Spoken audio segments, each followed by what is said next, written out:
Hi. I'd like to announce my new book, Beyond Order: 12 More Rules for Life, which I've been working on diligently for the past 3 years. As of today, the book is available for pre-order in the US, the UK, and Canada. I've linked to some major retailers, including international links for Amazon, in the video's description below. I've also included a link to the Beyond Order page on my website, jordanbpeterson.com, where links to book retailers in different countries will be posted as they become available.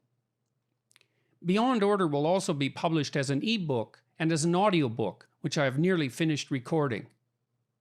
All formats will be released on Tuesday, March 2nd, 2021. I want to provide you with a sense of the book in addition to announcing its existence. So I thought I would read you a section from the overture, the introduction, which describes the book's contents in some detail. Beyond Order: 12 More Rules for Life. Why beyond order? It is simple in some regard. Order is explored territory. We are in order when the actions we deem appropriate produce the results we aim at.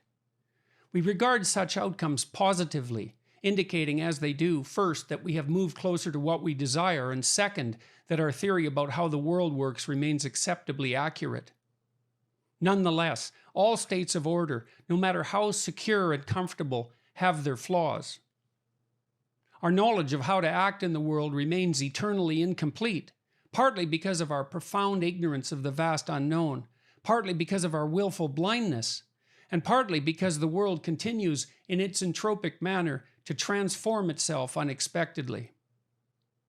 Furthermore, the order we strive to impose on the world can rigidify as a consequence of ill-advised attempts to eradicate from consideration all that is unknown. When such attempts go too far, totalitarianism threatens, driven by the desire to exercise full control where such control is not possible, even in principle.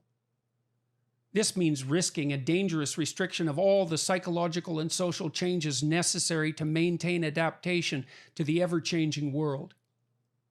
And so we find ourselves inescapably faced with the need to move beyond order into its opposite, chaos. If order is where what we want makes itself known, when we act in accordance with our hard-won wisdom, chaos is where what we do not expect or have remained blind to leaps forward from the potential that surrounds us. The fact that something has occurred many times in the past is no guarantee that it will continue to occur in the same manner. There exists eternally a domain beyond what we know and can predict. Chaos is anomaly, novelty, unpredictability, transformation, disruption, and all too often dissent, as what we have come to take for granted reveals itself as unreliable. Sometimes it manifests itself gently, revealing its mysteries in experience that makes us curious, compelled, and interested.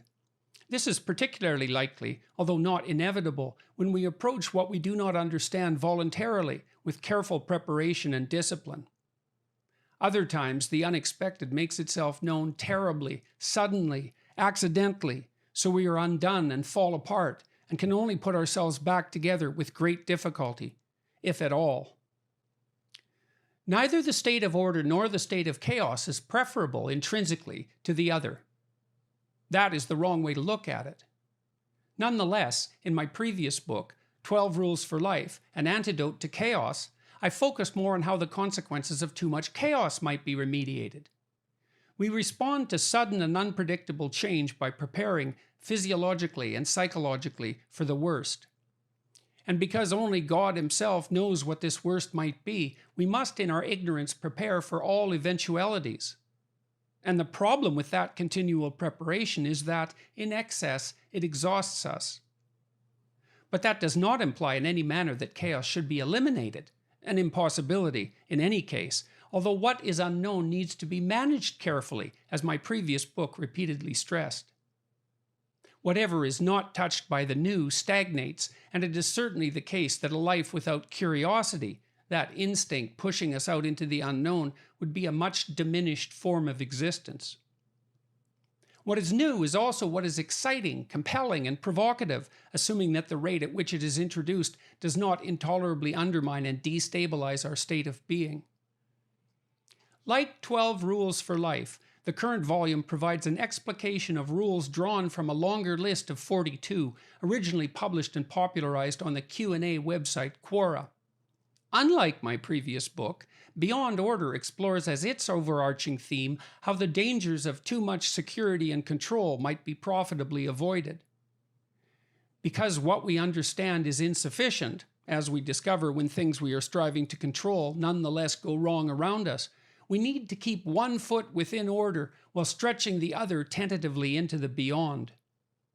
And so we are driven to explore and find the deepest of meanings in standing on the frontier, secure enough to keep our fear under control, but learning, constantly learning, as we face what we have not yet made peace with or adapted to. It is this instinctive meaning, something far deeper than mere thought, that orients us properly in life, so that we do not become overwhelmed by what is beyond us, or, equally dangerously, stultified and stunted by dated, too narrow, or too pridefully paraded systems of value and belief. What have I written about, more specifically? Rule 1 describes the relationship between stable, predictable social structures and individual psychological health, and makes the case that such structures need to be updated by creative people if they are to retain their vitality. Rule 2 analyzes a centuries-old alchemical image, relying on several stories, ancient and modern, to illuminate the nature and development of the integrated human personality. Rule 3 warns of the dangers of avoiding the information, vital to the continued rejuvenation of the psyche, signaled by the emergence of negative emotions such as pain, anxiety, and fear. Rule 4 argues that the meaning that sustains people through difficult times is to be found not so much in happiness, which is fleeting, but in the voluntary adoption of mature responsibility for the self and others. Rule 5 uses a single example drawn from my experience as a clinical psychologist to illustrate the personal and social necessity of attending to the dictates of conscience. Rule 6 describes the danger of attributing the cause of complex individual and social problems to single variables such as sex, class, or power. Rule 7 outlines the crucial relationship between disciplined striving in a single direction and forging of the individual character capable of resilience in the face of adversity. Rule 8 focuses on the vital importance of aesthetic experience as a guide to what is true, good, and sustaining in the human world of experience. Rule 9 makes the case that past experiences, whose current recall remains laden with pain and fear, can be stripped of their horror by voluntary verbal exploration and reconsideration. Rule 10 notes the importance of explicit negotiation to maintenance of the goodwill, mutual regard, and heartfelt cooperation, without which no true romance can be sustained. Rule 11 opens by describing the world of human experience in a manner that explains what motivates three common but direly dangerous patterns of psychological response, delineates the catastrophic consequences of falling prey to any or all of them, and lays out an alternative route. Rule 12, finally, makes the case that thankfulness, in the face of the inevitable tragedies of life, should be regarded as a primary manifestation of the admirable moral courage required to continue our difficult march uphill. I hope that I am somewhat wiser in my explication of this second set of 12 rules than I was 4 years ago when I wrote about the first dozen. Not least because of the informative feedback I received in the course of my efforts to formulate my ideas for audiences around the world, in person, on YouTube, and through my podcast and blog. I hope, in consequence, that I have managed to clarify some of the issues that were perhaps left less than optimally developed in my previous work, as well as presenting much that is original. Finally, I hope that people find this book as helpful personally as they seem to have found the first set of 12 rules. It has been a source of immense gratification that so many people have reported drawing strength from the thoughts and the stories I have had the privilege of bringing forth and sharing. That was the second half of the overture from Beyond Order, 12 More Rules for Life. Once again, the book in all its forms will be published March 2nd, 2021. Links for pre-sale are posted in the description below. Thank you from the bottom of my heart for your interest in and support of my work.